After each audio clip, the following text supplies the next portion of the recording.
Hello friends, बरायबाय Bodo Job Info official YouTube channel-आव आसा खालामो नोंथांमोना गासैबो मोजां दङ। NTPC आव गोदान साख्रि ओंखारदों नाथाय बे अफिशियेल नोटिफिकेशन नंजोबा बे सर्ट मोनसे नोटिस आरो दा अफिशियेल नोटिफिकेशना लासैनो ओंखारगोन दा सेलारिया 40,000 निफ्राय जागायगोन आरो RRB ग्रुप D एन्सार की होबाय RRC ग्रुप D आ नोंथांमोना चेक खालामदो दा बोरै चेक खालामो नोंथांमोना डिटेल्सखौ होगासिनो दङ दा जायखिजाया जोंनि बे NTPC साख्रिखौ नायग्रोनोसै माबादि फैदों दा नैबे जाबाय अफिशियेल मोनसे सर्ट नोटिस बेनिफ्राय 28 अक्ट'बरावसो बेनि एप्लाइ जागोन आरो लोगोसे अफिशियेल नोटिफिकेशना गासैबो नोंथांमोना मोनजोबगोन दा बेयाव NTPC आव नोंथांमोना साख्रि मावोब्ला 40,000 निफ्राय 1,40,000 ग्रेड 1 आव मोनगोन सेलारिखौहाय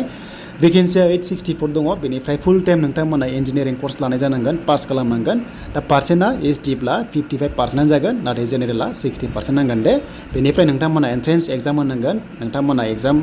होनांगौ आरो एग्जाम पास जायोब्ला नोंथांमोना बे साख्रिखौहाय मोननो हागोन देन बेनिफ्राय पस्टआ इलेक्ट्रिकेल दङ मेकानिकेल दङ बेनिफ्राय इलेक्ट्रनिक्स दङ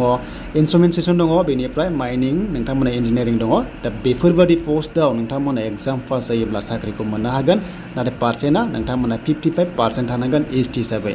थ' पस्टआथ' बेनो नोंथांमोना जायखिजाया इन्जिनियारिं नोंथांमोना बे सेक्टरनिफ्राय पास खालामनांगोन होमबासो मोननो हागोन दा लोगोफोर बे मोनसे सर्ट नोटिस जेब्ला अफिशियेल फुल नोटिफिकेशन फैगोन नोंथांमोना नेक्स्टआव डिटेल्सखौ होगोन स' बिनिफ्राय जोंहा दानि RRB RRC नोंथांमोना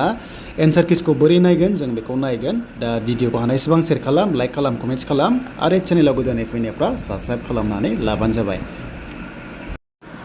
दा बे पस्टआव बैसोआ नोंथांमोना मेक्सिमाम 27 इयार्स नाथाय जोंनि STफ्रा 5 इयार्स बारामोन नालाय 32 इयार्ससिम बेयाव इलिजिबल जागोन दे 32 इयार्ससिम इलिजिबल जागोन SD हिसाबै बेनिफ्राय अफिशियेल साइटआ हाउ टु एप्लाइ होनोब्ला आं लिंकखौ डिसक्रिप्सनाव होना होबाय बेनो ntpc.co.in बेयाव फैनानै नोंथांमोना जेब्लायबो आपडेट नायनो हागोन आरो एडमिट होयोब्ला बेयावनो नोंथांमोना आपडेटखौ मोननो हागोन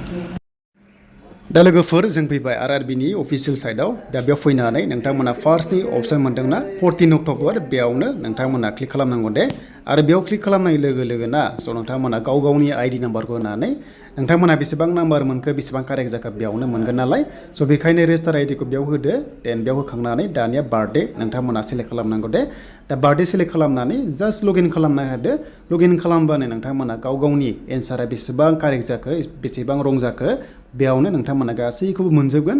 जास्ट लगइन खालामदो लगइन खालामनाय लोगो लोगो एन्सार किसखौ नायनो हाबाय बेनिफ्राय उनावहाय नोंथांमोना रिजाल्टखौ मोनगोन दा रिजाल्ट मोननाय सिगां काट अफ थांगोन दा काट अफआव जायफ्रा पास जायो थ' नोंथांमोना रिजाल्टआव फैनानै नेक्स्ट टेस्टआव नोंथांमोना फिजिकेल टेस्टआव नोंथांमोनखौहाय लिंक हरनाय जागोन बा स्किल टेस्टआव नोंथांमोनखौहाय लिंक हरनाय जागोन दा बेनिसिम लोगोफोर RRC नि ग्रुप D नि एन्सार किसनि लेटेस्ट भिडिअ